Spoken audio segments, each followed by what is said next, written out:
नमस्कार दोस्तों, आइए शुरू करते हैं गणित का आज का पाठ सीमा और अवकलज। इसी को अंग्रेजी में लिमिट्स एंड डेरिवेटिव्स कहते हैं। तो चलिए इसी पाठ को आगे बढ़ाते हैं और देखते हैं आज के इस वीडियो में हम क्या पढ़ेंगे। आज हम जानेंगे एक बहुत महत्वपूर्ण विषय के बारे में जिसका नाम है सीमाओं का बीजगणित यानी अलजेब्रा ऑफ लिमिट्स। इस विषय को दोस्तों ध्यान से देखिएगा क्योंकि यह विषय समझने में बहुत सरल है और इससे एक ना एक प्रश्न आपके परीक्षा में अवश्य आएगा जिसको आप सरल कर कर 3 या 4 अंक प्राप्त कर सकते हैं। तो चलिए आज की इस वीडियो को शुरू करते हैं और देखते हैं पहली प्रमेय। प्रमेय 1, मान लीजिए कि f और g दो फलन ऐसे हैं कि f of x और g of x दोनों के ही सीमाओं का अस्तित्व है। तो आपके सामने दो फलन दिए गए हैं f of x और g of x। जब हमने देखा पहले फलन की सीमा यानी limit x tending to a f of x, तो इसकी भी सीमा है और limit x tending to a g of x इसकी भी सीमा है जो कि एक निर्धारित मान है। अब जब हमने पहला बीजगणित देखा तो उसमें कहा गया है दो फलनों के योग की सीमा फलनों की सीमाओं का योग होता है। अब ये परिभाषा आपको थोड़ी सी अटपटी लग रही होगी, तो इसको हम समझेंगे मैथमेटिकली। अब वो कैसे समझेंगे आइए देखते हैं। यहाँ पे आपके सामने एक समीकरण लिखा गया है, limit x tending to a bracket में f of x plus g of x bracket close बराबर है limit x tending to a f of x plus limit x tending to a g of x के। तो अर्थ परिभाषा का आप यहां से समझ सकते हैं। परिभाषा को आप दो भागों में बांट लीजिए। सबसे पहला भाग होगा दो फलनों के योग की सीमा। आप यहां ध्यान से देखिएगा, आपके सामने जो दो फलन दे रखे हैं वो क्या है, f of x और g of x। तो यहाँ उन दोनों का योग लिया गया है यानी फलनों का योग। अब इन दोनों फलनों के योग की सीमा ले ली गई यानी limit x tending to a bracket में f of x plus g of x bracket close. अब ये बराबर हो जाती है जो हमारी परिभाषा का दूसरा भाग है यानी फलनों की सीमाओं का योग।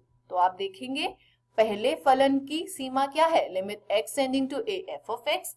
फिर दूसरे फलन की सीमा क्या है, limit x tending to a g of x और इन दोनों का योग। तो परिभाषा अब आपको भली भांति समझ आ गई होगी कि आप दो फलन ले लीजिए, उनका योग करके सीमा लीजिए या फिर दोनों फलन की अलग अलग सीमा लेकर उन दोनों का योग कर लीजिए, यह आपस में बराबर होता है। आइए बढ़े चलते हैं अगले बीजगणित की ओर जिसमें ठीक इसी प्रकार से योग की जगह आपको अंतर समझाया गया है। तो प्रमेय का जो ऊपरी हिस्सा है वह बिल्कुल वैसा का वैसा है। आपके सामने दो फलनों की चर्चा की गई है, f of x और g of x, और कहा गया है इन दोनों ही फलनों की सीमा का अस्तित्व है। तब दो फलनों के अंतर की सीमा बराबर होती है फलनों की सीमाओं के अंतर के।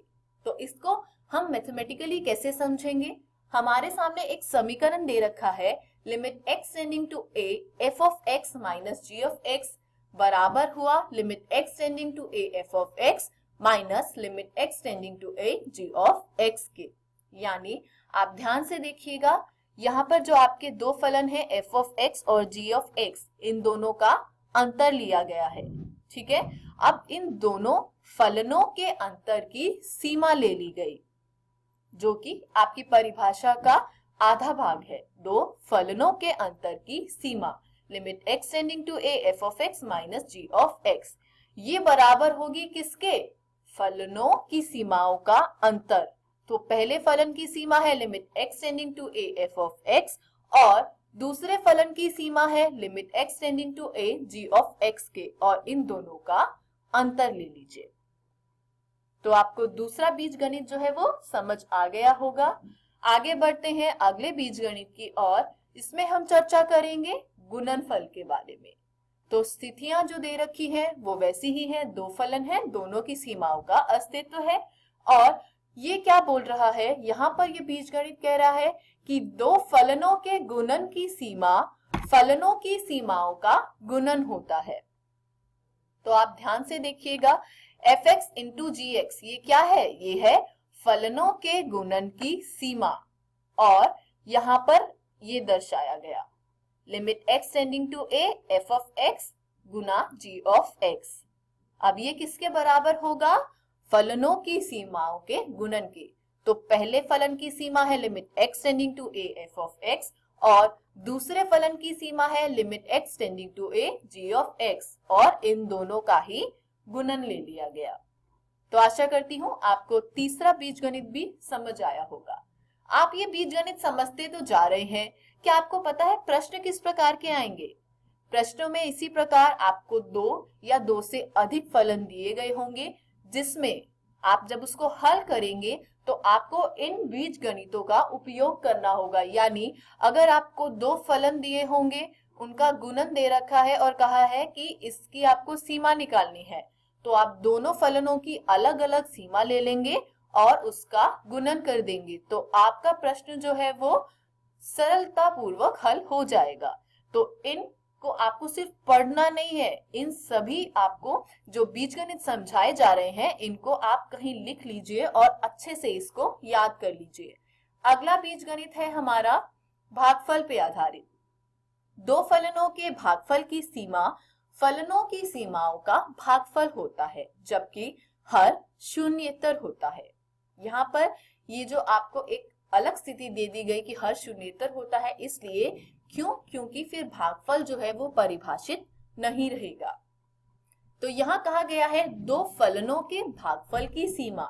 तो सबसे पहले आपके जो दो फलन है fx और gx, इनका हमने ले लिया भागफल और फिर ले ली इसके पूरे की सीमा। तो ये हुआ limit x tending to a f of x बटा g ऑफ x, जो कि बराबर हुआ दोनों फलनों की आप अलग अलग सीमा लेकर यदि उसका भागफल कर दें, यानी limit x tending to a f of x divided by limit x tending to a g of x के। चारों हमने यहाँ पे जो देखे, गुणनफल देखा, हमने भागफल देखा, हमने योग देखा और हमने अंतर देखा। अब हम जानेंगे एक विशेष स्थिति के बारे में। विशेष स्थिति में यह कहा गया है कि जो स्थिति 3 थी, स्थिति 3 कौन सी थी, गुणनफल वाली, इसकी एक विशेष स्थिति में यदि gx जो है वो एक अचर फलन हो जाए और किसी वास्तविक संख्या लैम्डा के लिए gx उसके बराबर हो जाए, तो यहाँ पर जो संबंध है वो कुछ इस प्रकार का स्थापित होगा। Limit x tending to a lambda f of x बराबर हो जाएगा लैम्डा बाहर आके limit x tending to a f of x के। क्यों, यहाँ पे लैम्डा gx है और f ऑफ x क्या है, वो हमारा दूसरा फलन है। तो जब आप इसको लिमिट लगाएंगे तो वो f ऑफ x में भी लगेगा और g ऑफ x में भी लगेगा। क्योंकि gx जो है वो एक अचर फलन है, तो उस पे लिमिट लगाना या ना लगाना बराबर है। तो इस प्रकार से आप देखेंगे लैम्डा f ऑफ x पर जब आप सीमा लेंगे limit x tending to a, तो limit x tending to a f of x पे तो लग जाएगा अलग से, क्योंकि gx जो है वो एक अचर फलन है, इस वजह से लैम्डा जो है वो वैसा का वैसा बाहर रह जाएगा। तो आशा करती हूँ सभी बीजगणित आपको समझ आ गए होंगे। आगे बढ़ते हैं अगले विषय की ओर, बहुपदों और परिमेय फलनों की सीमाएं। मान लीजिए आपके सामने एक बहुपद दिया गया है f ऑफ x बराबर a0 plus a1x plus a2x square up to anxn। एक बहुपदीय फलन है। तो आपके सामने बहुपद ये दिया गया और ये एक ऐसा बहुपद है जब परिभाषित होता है तो ये सारे जो है वो अलग अलग फलन बन जाते हैं, a0, a1x, a2x स्क्वायर और anxn। अब यदि प्रत्येक को एक फलन जैसा विचार हम करें तो हमें ये प्राप्त होगा कि limit x tending to a f of x। अब अगले चरण में हमने कुछ नहीं किया, इसमें सिर्फ f ऑफ x का मान डाल दिया है और जब आप इसको हल कर लेंगे तो आपको मान प्राप्त हो जाएगा f ऑफ a। आगे बढ़ते हैं और देखते हैं इसी पर आधारित एक और फलन जो कि है परिमेय फलन। एक फलन परिमेय कब होगा, जब वो एक परिमेय संख्या की तरह लिखा जा सके, यानी gx बटे hx और hx वहां पर शून्य के बराबर नहीं होना चाहिए। क्यों, क्योंकि फिर ये जो परिमेय फलन है यह परिभाषित ही नहीं होगा। तो ये दो स्थितियां आपको बहुत अच्छे से याद रखनी है। इसके बाद जब हम इसको हल करेंगे तो ये होगा limit x tending to a f of x बराबर हुआ limit x tending to a g of x बटे h ऑफ x के। तो जब देखा आपने, पहले आपने सीमा ली फलन fx की, अब fx जो है वो gx hx दो भागों में टूटा हुआ है, तो इसलिए दोनों पर ही हम अलग अलग सीमा लगाएंगे, और जब हम अलग अलग सीमा लगा देंगे तो हमें प्राप्त होगा g ऑफ a बटा h ऑफ a। आगे बढ़ते हैं और देखते हैं इसी पर आधारित एक उदाहरण कि limit x tending to 1 x cube minus x square plus 1। इसको हम हल कैसे करेंगे? यहाँ पर आपको ध्यान देने वाली बात यह है कि मैंने कहा था बीजगणित के जो नियम है आपको बहुत अच्छे से याद रखने हैं। क्यों? क्योंकि यहाँ पे तीन फलन है, x क्यूब, x स्क्वायर और 1 जो कि एक अचर फलन है। पहले आपको x क्यूब में से x स्क्वायर घटाना है, माइनस आया तो ये क्या हुआ? अंतर वाला बीजगणित। फिर देखिए x स्क्वायर और 1 में प्लस आया, ये क्या हुआ? योग वाला बीजगणित। तो यहाँ पे हम क्या करेंगे? तीनों पर अलग अलग सीमाएं लगाएंगे। क्यों? क्योंकि यदि आप दो फलनों का अंतर या योग लेते हैं और उस पे सीमा लगाते हैं तो वो क्या होता है? फलनों पे अलग अलग सीमा लगाने के बाद उनका अंतर या फिर योग। तो हमने वही किया। जब limit x tending to 1 x cube हुआ तो उसका मान होगा 1 क्यूब। फिर पहले फलन के बाद हमें माइनस करके और फिर दूसरे फलन पे सीमा लगानी है। तो limit x tending to 1 x square क्या होगा? 1 का स्क्वायर, और प्लस 1 पे तो आप सीमा लगा ही नहीं सकते। क्यों? क्योंकि वहां पर x है ही नहीं, तो 1 ऐसे का ऐसा ही लिख देंगे। उसके बाद 1 का क्यूब लेने पे आता है 1, माइनस 1 का वर्ग लेने पे आता है 1, और फिर जमा 1।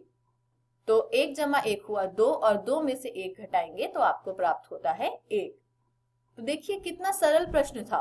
यदि आप बीजगणित वाले जो विषय है उसको आप अच्छे से समझ लेंगे तो प्रश्न ऐसे ही सरल आएंगे और आप उनको भली भांति हल कर पाएंगे।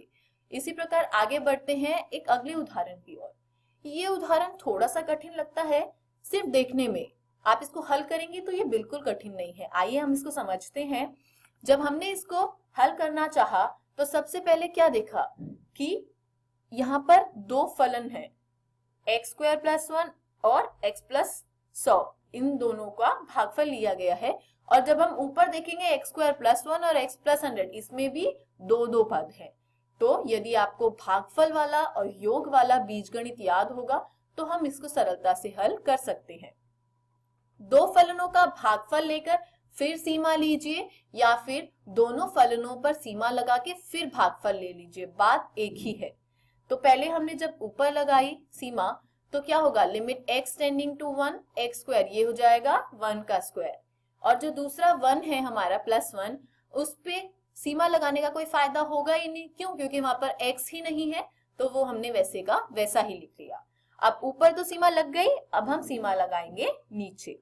तो नीचे जहां x लिखा है वहां लिमिट x टेंडिंग टू 1 अगर आप देखेंगे तो वहां क्या हो जाएगा? 1 आ जाएगा, और जहां 100 लिखा है वहां पर x तो है ही नहीं, तो सीमा लगाने का प्रश्न उठता ही नहीं है। अब जब आप इस को हल करेंगे तो आपको प्राप्त होगा 1 का वर्ग 1, यानी 1 जमा 1 हो गया 2, और नीचे 1 जमा 100 हो गया 101। देखिए कितना आसान सा प्रश्न था। आगे बढ़ते हैं और देखते हैं प्रमेय 2। कहा गया है किसी धन पूर्णांक के लिए जब limit x tending to 1 x की पावर n माइनस a की पावर n बटा x माइनस a हो तो उसका मान हो जाता है n a उसकी पावर n माइनस 1। तो हमें इसका मान ज्ञात करना है, जिसमें प्रश्न में कहा गया है x की पावर है 15 माइनस 1 और नीचे है x की पावर 10 माइनस 1। अब यहाँ पर हम इस प्रमेय का जो आपको परिणाम दे रखा है उसका उपयोग करते हुए उदाहरण हल करेंगे। तो यहाँ क्या है? x की पावर 15 माइनस 1, तो मैं ऐसे लिख सकती हूँ x की पावर 15 माइनस 1 की पावर 15। क्यों? क्योंकि 1 की पावर आप कुछ भी ले लीजिए वो एक ही रहेगा, यानी 1 की पावर 15 का मतलब क्या हुआ? 1 को 15 बार गुना करना। अब आप 1 को 15 बार गुना कीजिए, 20 बार गुना कीजिए या 2 बार गुना कीजिए, एक ही रहता है। ठीक उसी प्रकार x की पावर 10 माइनस 1 है, तो ये क्या होगा, x की पावर 10 माइनस 1 की पावर 10। अब ये मैंने इसलिए लिखा है, क्योंकि प्रमेय का उपयोग करने के लिए हमें प्रमेय की तरह यहाँ पर फलन भी तो लाने होंगे। हमें क्या करना था, x की पावर n माइनस 1 की पावर n, तो मैंने यहाँ पर ठीक वही किया है। आगे हल करते हैं। x की पावर जो यहाँ 15 माइनस 1 है, इसको मैंने भाग दिया x माइनस 1 से, और जो नीचे है भाग में x की पावर 10 माइनस 1, इसको भी भाग दे दिया x माइनस 1 से। क्यों, अब देखो ये फलन इस प्रकार से परिभाषित है भागफल में। अब यदि मैं अंश और हर में एक ही संख्या से भाग दूं तो किसी प्रकार का कोई परिवर्तन नहीं आता। जब मैंने इसको आगे हल किया तो एक बात देखी, अब ये किस रूप में परिवर्तित हो चुका है, इस रूप में जो हमें प्रमेय में दिया था कि limit x tending to 1 x की पावर n माइनस a की पावर n बटे में x माइनस a हो, तो हम उसको लिखते हैं n a n माइनस 1। तो वही करेंगे हम यहाँ पर। इसका उपयोग करते हुए आपको यह जो है परिणाम प्राप्त होगा। कैसे, n की यहाँ पे मान क्या है 15 और a का मान क्या है 1, तो यहाँ आपने लिखा n, यहाँ आपने लिखा a और यहाँ आपने किया n माइनस 1। ठीक उसी प्रकार दूसरे फलन में देखिए, n का मान है 10 और a का मान है 1, तो ये हुआ n, ये हुआ a और ये क्या हुआ, ये हुआ n माइनस 1। और जब आप इसको हल करेंगे तो इसका मान आएगा 3/2। इस प्रकार के प्रश्न भी आपकी परीक्षा में आ सकते हैं। इसको हल करना बहुत ही आसान है, इसका घर पे प्रयास करना मत भूलिएगा। आगे हमने देखा एक और विषय, त्रिकोणमितीय फलनों की सीमाएं। दो महत्वपूर्ण सीमाओं की यहाँ पर चर्चा की जाएगी कि यदि प्रश्न में आपको limit x tending to 0 sin x बटा x दिखे तो उसका मान होता है 1, और limit x tending to 0 1 minus cos x बटा x दिखे तो उसका मान होता है 0। अब इसी का उपयोग करते हुए हम उदाहरण को हल करेंगे। पर ये क्या, यहाँ पर प्रश्न में लिखा है कि limit x tending to 0 sin 4x बटा sin 2x, वहां पर तो sin x बटा x था। अब इसको कैसे हल करेंगे, इसको हल करना भी बहुत आसान है। देखिए हमें क्या करना है, हमें लाना है कि sin x बटा x। अब यहाँ पर यदि sin 4x लिखा है तो मैंने इसको 4x से भाग दे दिया, और ऊपर भी गुना मैंने 4x से ही किया है, लेकिन उसको दो भागों में तोड़कर लिखा है, एक जगह 2x और एक जगह 2, और नीचे जो है वो हमारा sin 2x तो था ही।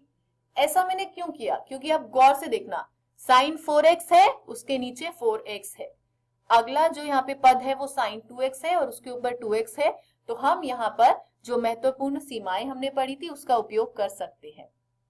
जब आप उसको हल करेंगे तो हल करने के बाद आपको उत्तर में प्राप्त हो जाएगा 2।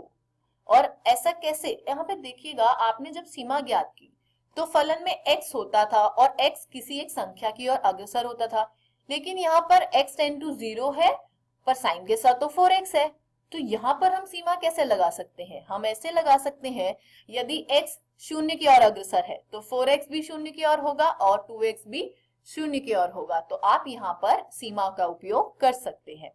इसी के साथ हमारा आज का अध्याय समाप्त हुआ।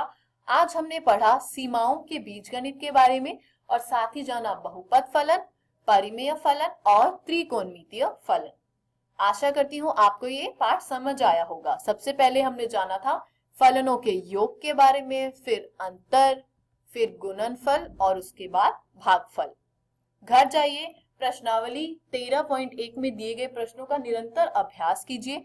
किसी भी प्रकार के संदेह एवं सहायता के लिए हम उपलब्ध हैं। धन्यवाद।